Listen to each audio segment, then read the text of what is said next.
This happened in my group mastermind last night. I have a mastermind of coaches where I help them with building their coaching business.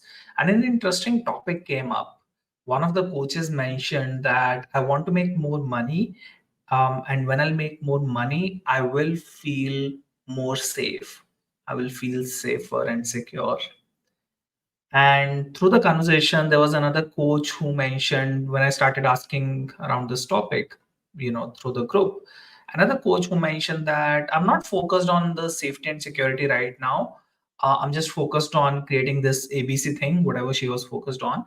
And I just feel that, I'll be able to create it. I don't think I want security right now. So that interesting point that I made observation about, and I also reflected this through my journey of being a coach or in this healing um, path, that over time I learned to have that security from myself, that I'm gonna figure something out. I will figure out something, even when my weight increased or when I had to, create money for my wedding, and so many other times where I felt that there's something big happening in life and I needed some support. So in this video, I wanted to talk about that part on how can we bring more trust here. How do we not give away the power that somebody else or something else has the power to offer me something? It's me who's going to create it. And before we go into that, um, talking for a moment about the evolutionary biology, a big part of our brain right now works according to how it used to work when we were caveman. Okay.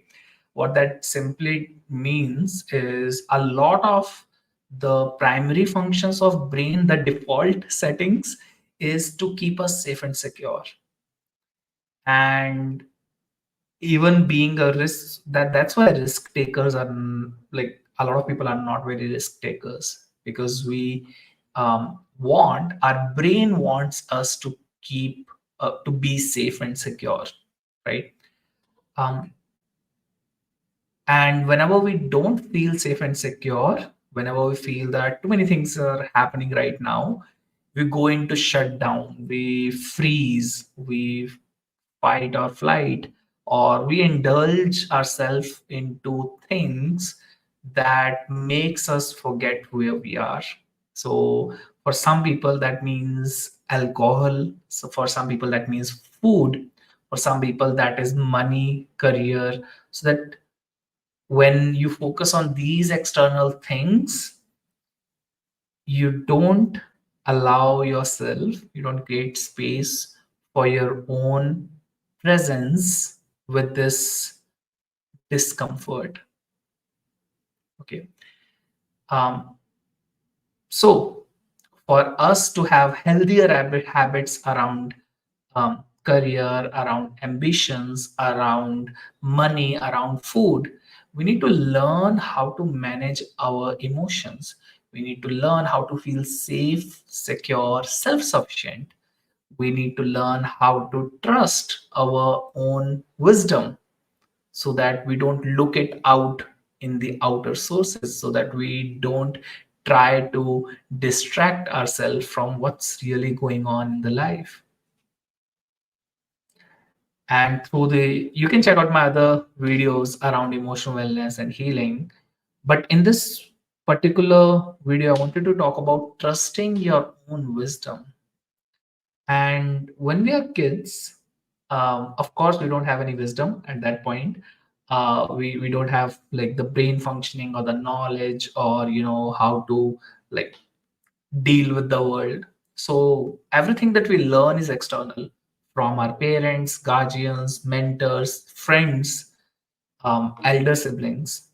At some point, when we turn 10, 12, eventually when we become teenagers, when we become adults, we learn how to trust our own gut. We start realizing maybe my parents are not always right. Maybe my teachers don't know better than what I do about myself, right? So that shift, most people in this world so far have not been receiving very healthy support around how to make that shift, how to actually become self-sufficient adults.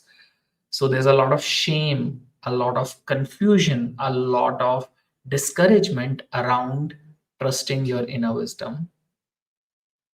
I said it. There's a lot of shame, a lot of discouragement around trusting your inner wisdom. Your elders would always want you to listen to what they want you to do, which is very prominent in Asian culture. Not a very healthy way of doing life, right? So, how do we slowly, step by step, how do we come back to this place of understanding yourself and tapping into your own inner wisdom? How can we have honest conversation with ourselves? What do I want in life? What is getting in my way? How can I go there? And that's why therapy and coaching is so important in this age and era, because coaching is like um, friendship, mentorship, while having a professional relationship. So for my clients, I'm not really attached to them. I'm very deeply connected with them, but not very attached. So I have the authority and the power to say the things that other people wouldn't say. One point. Second point, I wouldn't care if they don't agree with that, because it's their life. I'm here to suggest, to guide, to point out, to reflect, but it's their life, it's their choice. So when people work with me, they have their own agency, they have their own self sufficiency, they have their own say in how they want their life to look like. I'm not a parent to my clients, I'm a coach, I'm a supporter, I'm a cheerleader. So what they want in their life totally depends on them, not on me. The power is back to them. A lot of work that I do with my clients is helping them get back the power in their own hands, not in their parents' hands, not in the hands of their partner, not in the hands of their um, spouse or kids or siblings. How do we reclaim the power back so that the life you want to live is created by you? It's not given to you, it's created by you. How do we learn to trust ourselves more? How do we learn to love and accept ourselves so deeply and unconditionally? That's the work I do with my clients. And if you're working on your emotional wellness and healing, and if you'd like to explore more of what we talked about, check out the description. I'll leave a link there to book a call with me, and let's have a chat. I'd be happy to support you on this journey. I hope to see you around, and don't forget to check out other videos. See you soon.